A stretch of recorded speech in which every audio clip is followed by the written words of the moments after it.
Hello guys, welcome back again on your own channel that is Prepare for Bank, and I'm again your host Shumaga Shanamad, and thank you first of all for visiting this channel again.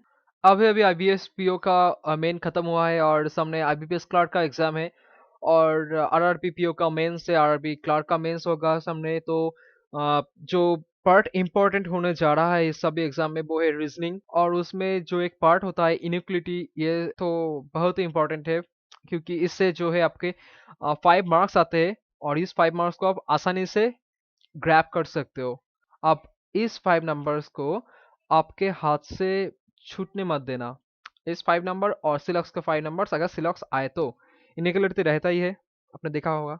तो आज हम आप सभी के लिए इस reasoning का ही inequality section के बारे में कुछ ट्रिक्स और ट्रिक्स शायद नहीं, कैसे आपको अप्रोच करना है ऐसे इसके बारे में ही बताऊंगा, ताकि आपको इनइक्वलिटी समझने में आसानी हो, ताकि आप इसको चुटकी में यानी कि बहुत जल्द इसको सॉल्व कर सकते हो और 5 मार्क्स जो है वो आप ग्रैब कर सकते हो।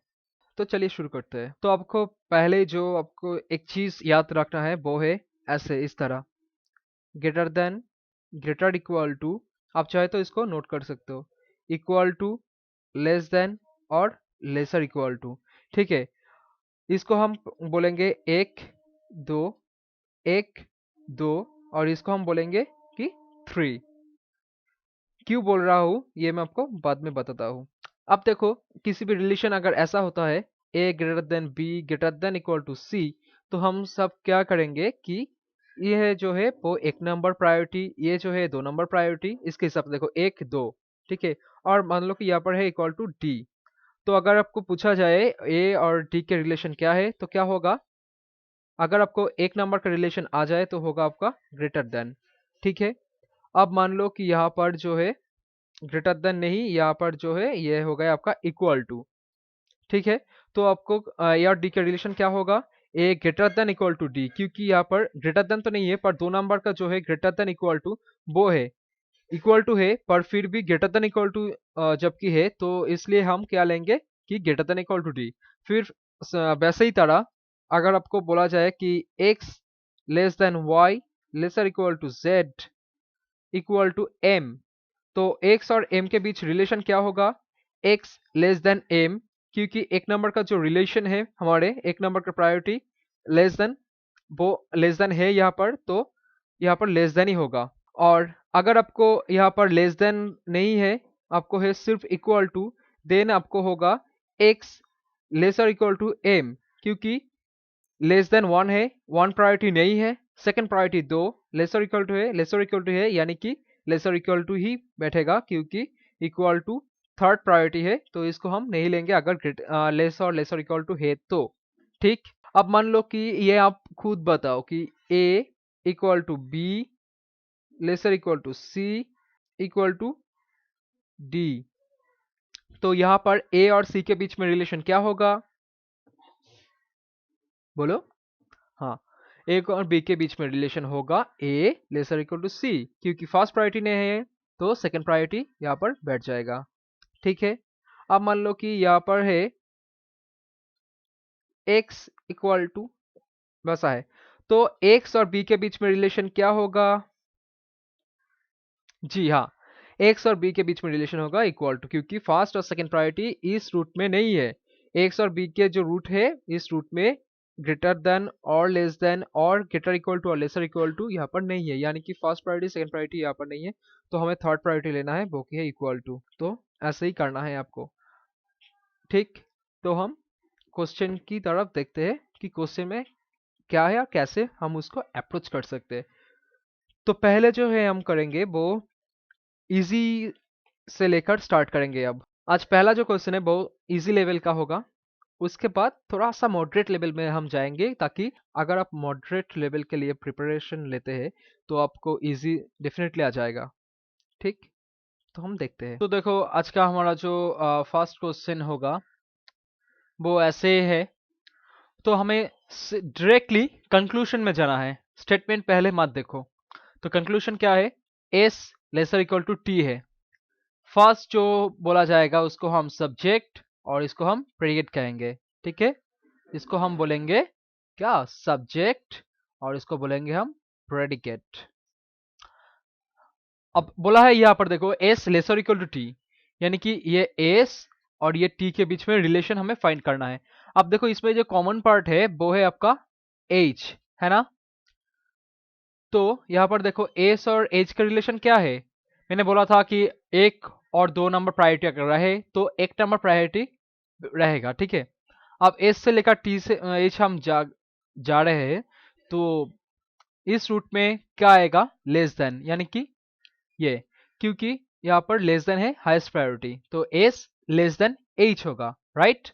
और यहाँ पर बोला है कि टी और एच और टी के बीच में रिलेशन क्या है, इक्वल टू, तो इक्वल टू, यानी कि इस पर देखो S less than H equal to T, ठीक। अब इस रूट पे देखो ये प्रायोरिटी है प्रायोरिटी नंबर 1 और ये प्रायोरिटी है प्रायोरिटी नंबर 3, यानी कि हमें सिर्फ प्रायोरिटी 1 लेना है। तो रिलेशन क्या होगा यहाँ से, S less than T, S less than T, right. यहाँ पर है क्या, S lesser equal to T है, यानी कि ये फॉलो नहीं करेगा। नेक्स्ट बोला है एन लेस देन सी, तो एन लेस देन सी, एन और सी के बीच में कनेक्शन फाइंड करना है। तो कॉमन क्या है, कॉमन है यहाँ पर देखो एस, तो एस लेस देन सी है, राइट। और यहाँ पर बोला गया है कि N greater than equal to S, यानी कि N greater than equal to S less than C. तो एन और सी के बीच में क्या रिलेशन आएगा, यहाँ पर देखो ग्रेटर देन और लेस देन दोनों रिलेशन है, यानी कि यहाँ पर कोई रिलेशन आ रहा है क्या, यहाँ पर ग्रेटर देन और यहाँ पर लेस देन, तो रिलेशन कैसे आएगा, अगर किसी भी एक तरफ का रिलेशन होता है या फिर greater than equal to greater और इक्वल, या फिर लेस और इक्वल टू लेस और इक्वल, ये तीन सेट रहे तो आपका जो कंक्लूजन है वो बनता है। अगर दोनों आ जाए, मतलब कि ग्रेटर देन और लेस देन टाइप का, तो कंक्लूजन हमें नहीं आएगा। सेकंड कंक्लूजन जो है वो भी फॉलो नहीं कर रहा, यानी कि आंसर होगा neither conclusion 1 nor conclusion 2 is true, ठीक। तो हम नेक्स्ट क्वेश्चन देख लेते हैं। तो नेक्स्ट क्वेश्चन देखो, बोला है F greater than equal to S, हमें कंक्लूजन देखना है पहले ही। तो F greater than equal to S मतलब कि कहाँ पर है एफ, यहाँ पर है एफ, और एस है यहाँ पर, F greater than equal to S. Common क्या है, कॉमन है यहाँ पर देखो एन। अब देखो जब आप एफ से एन जा रहे हो तो क्या आपको कंक्लूजन आ रहा है, देखो यहाँ पर दोनों साइन आ रहा है, ग्रेटर देन और लेसर इक्वल टू बोथ, तो यहाँ पर हम कंक्लूजन नहीं बोल सकते। अगर एफ से आप एन तक ही नहीं जा पा रहे हो तो आप एस तक कैसे जाओगे, जबकि एस से एन का रिलेशन है। अब यहाँ पर भी देखो ग्रेटर देन इक्वल टू और यहाँ पर लेस देन है, यानी कि इस पर भी जो है कंक्लूजन नहीं ड्रॉ किया जा सकता, तो ये ऐसे ही क्रॉस हो जाएगा, नहीं फॉलो कर रहा है ये। अब बोला है एस ग्रेटर देन एफ, तो एस से अगर हम एफ जाए तो कॉमन क्या है, फिर से देखो कॉमन है एन। अब देखो less than greater than both यहाँ पर है, ठीक। तो कंक्लूजन नहीं आ रहा। अब एफ से भी ऐसे ही है, तो एस ग्रेटर देन एफ ये भी नहीं हो रहा, ठीक। अब देखो दोनों जो है, दोनों के बीच में हम कंक्लूजन नहीं ड्रॉ कर सकते, ठीक। अब यहाँ पर देखो, यहाँ पर सब्जेक्ट जो है और प्रेडिकेट जो है वो है एस और एफ, सब्जेक्ट प्रेडिकेट सेम है, दोनों कंक्लूजन गलत है, तो फिर आइदर और होगा। आपको हमेशा ये चीज याद रखना है, सब्जेक्ट प्रेडिकेट सेम हो, दोनों कंक्लूजन गलत हो, तो फिर आइदर और होगा, जबकि हमें वो चीज बैठा के देखना पड़ता है। अब यहाँ पर देखो greater than, less greater than equal to both है, पर ये ग्रेटर देन नहीं, ये एक्चुअली लेस देन है, क्योंकि यहाँ पर देखो F greater than equal to S है, मतलब कि एफ लेस देन एस यहाँ पे बोला गया है, यानी कि लेस देन भी है आपका और ग्रेटर देन इक्वल टू भी है, तो आपको मिलता है less greater than equal to और इक्वल टू, ठीक। तो आपको तीनों जो कंडीशन होता है वो आपको तीनों जो रिलेशन होता है आप पा रहे हो इस कंडीशन से, तो आपका आंसर क्या होगा, आइदर और। तो मैंने रूल क्या बोला कि सब्जेक्ट प्रेडिकेट सेम हो, दोनों कंक्लूजन जो है वो गलत हो, तो फिर आइदर और होगा, ठीक। तो हम नेक्स्ट क्वेश्चन देख लेते हैं। तो यहाँ पर फिर से आपको कंक्लूजन देखना है, यहाँ पर बोला है कि R greater than equal to S, यानी कि आर और एस के बीच में रिलेशन फाइंड करना है। क्या आप देख सकते हो कि कहीं पर भी एस लिखा है क्या, ये जो है ये ट्रिकी क्वेश्चन है, ऐसा क्वेश्चन आपको मिलता है, एक क्वेश्चन आपको मिल जाता है ऐसे। अब देखो एस कहीं पर भी नहीं है, तो हम क्या आर से, इस आर से क्या रिलेशन ड्रॉ कर सकते हैं इसके साथ कि इस आर से बड़ा है या फिर छोटा है? नहीं ना, तो ये जो कंक्लूजन है वो ऐसे ही गलत हो जाता है। अब मान लो कि यहाँ पर एक और कंक्लूजन रहता कि एस ग्रेटर देन आर या फिर आर लेस देन एस। अगर ऐसे रहता तो डेफिनेटली आर और एस के बीच में क्या रिलेशन हो सकता है? हो सकता है कि आर एस से बड़ा हो या फिर आर एस से छोटा हो या फिर आर और एस सेम हो। तो आपको आंसर होता आइदर और, क्योंकि आपको तीनों जो है रिलेशन वो मिल रहा है, राइट। तो उस केस में आपको आइदर और होता, पर इस केस में सिर्फ एक ही बोला गया है कि R greater than equal to S, यानी कि आपको आइदर और केस नहीं मिल रहा, क्योंकि आइदर और केस में हमने बोला था कि आपको देखना है कि सब्जेक्ट प्रेडिकेट सेम हो, दोनों कंक्लूजन गलत हो। तो दोनों कंक्लूजन गलत तो यहाँ पर नहीं आ रहा, क्योंकि कंक्लूजन वन से होता है यहाँ पर, क्योंकि सब्जेक्ट प्रेडिकेट सिर्फ यहाँ पर सेम है एक कंडीशन में, ठीक। सो नेक्स्ट कंक्लूजन है W लेस देन M। तो यहाँ पर देखो W और M, तो कॉमन जो है वो कॉमन क्या है? तो कॉमन है आपका H, ठीक। तो देखो W H और R के बीच में, सॉरी W बोला है, H और W के बीच में रिलेशन क्या है? H लेस देन W, ठीक। और आपको निकालना है M और H के बीच में रिलेशन क्या है? M lesser equal to H, ठीक। मतलब कि M lesser equal to H। तो आपका आ गया कि M lesser equal to H lesser equal to W, ठीक। तो देखो ये जो रिलेशन है वो रिलेशन प्रायोरिटी नंबर 1, ये रिलेशन प्रायोरिटी नंबर 2। तो इस रूट में अगर हम जाए तो पहला जो प्रायोरिटी आता है वो क्या होता है? ये लेस देन टाइप का, ठीक। तो W और M के बीच में रिलेशन क्या होगा? यहाँ पर आ रहा है M लेस देन W, यानी कि W ग्रेटर देन M, ठीक। तो ये कंक्लूजन क्या मिल रहा है? नहीं, क्योंकि उल्टा आ रहा है, W लेस देन M है और आपको मिल रहा है M लेस देन W, ठीक। तो ये कंक्लूजन आपका हो रहा है गलत। तो आंसर क्या होगा? आंसर होगा नाइदर नॉट। और अगर आप ये जो चीज़ है वो आप नहीं लिख के करना चाहते हो तो आप कैसे कर सकते हो? अब देखो W से H तक जाओ तो आता है relation W greater than H। अगर आप H से M तक जाओ तो आता है H greater than equal to M, मतलब कि ग्रेटर देन इक्वल टू। तो आपको रिलेशन क्या आ रहा है कि ग्रेटर देन आपको लेना है, मतलब कि W ग्रेटर देन M, ठीक है। अब यहाँ पे पेन यूज ना करके भी आप कर सकते हो, ठीक। तो हम नेक्स्ट क्वेश्चन देख लेते हैं। यहाँ पर देखो कंक्लूजन है I greater than equal to G। तो I यहाँ पर है और G है यहाँ पर। कॉमन क्या है? कॉमन देखो H है यहाँ पर भी H है। तो I से H का रिलेशन क्या है? I इक्वल टू H, ठीक। और H से G का रिलेशन क्या है? H से G का relation H greater than equal to G, यानी कि I इक्वल टू H और H greater than equal to G। तो आपको कौन सी प्रायोरिटी लेना है? सेकंड प्रायोरिटी, क्योंकि फर्स्ट प्रायोरिटी अवेलेबल नहीं है। तो सेकंड प्रायोरिटी है आपका ग्रेटर देन इक्वल टू, यानी कि आपका आंसर होगा I greater than equal to G। तो ये फॉलो कर रहा है, ठीक। अब देखते हैं ये U लेस देन X। फिर से देखो U यहाँ पर है और X है यहाँ पर। कॉमन फिर से H है।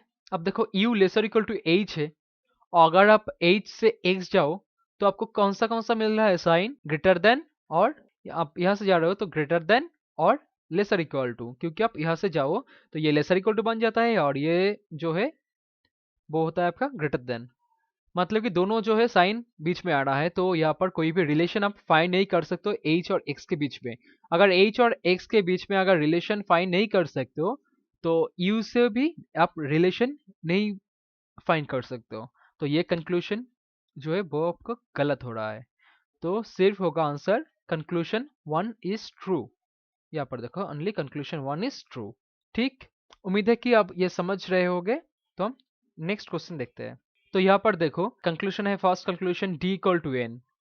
अगर आप D से N तक जा रहे हो, ये जो है ये इजी है। D से अगर N तक जा रहे हो तो सेम जो है लाइन पर है, आपको खुद से नहीं फाइंड करना है, फिर से रिलेशन नहीं बनाना है। यहाँ पर देखो फिर डायरेक्ट रिलेशन पूछा गया है। D से N का रिलेशन क्या होगा? ये जो आपका 1, ये प्रायोरिटी 2, ये प्रायोरिटी 3। तो प्रायोरिटी 1 मौजूद है, यानी कि प्रायोरिटी 1 लेंगे आप, तो D लेस देन N होगा। तो ये कंक्लूजन जो है वो है गलत। अब यहाँ पर देखो D lesser equal to S बोला गया है। कॉमन क्या है? S यहाँ पर है और D यहाँ पर है, मतलब कि हमें कॉमन फाइंड करना है। कॉमन जो है वो है N। अब D से N का रिलेशन है D लेस देन N, और N से आपका रिलेशन है n लेस देन s, मतलब कि d less than n less than s। तो दोनों केस में आपको फास्ट प्रायोरिटी मिल रहा है, तो आपका आंसर क्या होगा? d less than s, not की लेसर इक्वल टू। ठीक, तो आपका आंसर क्या होगा? d less than s। तो फिर से आपका जो है neither conclusion 1 nor conclusion 2 is true हो रहा है। ठीक, यही थे आज के इनइक्वालिटी के कंटेंट। यही क्वेश्चन बनाया था हमने आपके लिए, ताकि आप इनइक्वालिटी में जो भी आपका डाउट्स है वो क्लियर हो जाए और आप आपके एग्जाम्स में अच्छे से इसको अटेंड कर सकते हो बिना किसी हेडेक से, और जो 5 नंबर इसमें मिलता है वो आप क्रैक कर सकते हो। उम्मीद है कि ये वीडियो आपको पसंद आया होगा। अगर आया है तो जो नीचे लाइक बटन है उसको प्रेस कीजिएगा, और अगर आप सब्सक्राइब नहीं किए हो तो आप प्लीज़ नीचे जो रेड बड़ा सब्सक्राइब बटन है उसको प्रेस कर दीजिएगा। और मुझे ये उम्मीद है कि आप मेरे नेक्स्ट वीडियो भी ऐसे ही देखोगे और आपको थोड़ा सा फ़ायदा हो जाएगा आपके एग्जाम के प्रिपरेशन में। अगर आपको कुछ पूछना है या फिर कुछ सजेशन देना है, हमें कुछ चीज़ बुरा लगा हो आपको, तो आप उसको नीचे कमेंट सेक्शन जो है उस पर आपको बोलना है, तो फिर हम कोशिश करेंगे कि अगली बार से इसको जो है ठीक से कर दिया जाए और आपके सवाल जो है उसको आंसर कर दिया जाए। ठीक है, और अगर आप हमें फाइनेंशियली सपोर्ट करना चाहते हो तो नीचे जो डिस्क्रिप्शन में लिंक दिया है फ्लिपकार्ट, स्नैपडील और अमेजोन का, आप वहाँ से जाके आपका ऑनलाइन शॉपिंग करिएगा तो हमें कुछ हद तक मदद मिल जाएगा इस चैनल में, जो कि चैनल के इम्प्रूवमेंट के लिए काम आ सकता है। Thanks for your support, thanks for watching, and I am Sharma signing off. Thank you, take care, जय हिंद।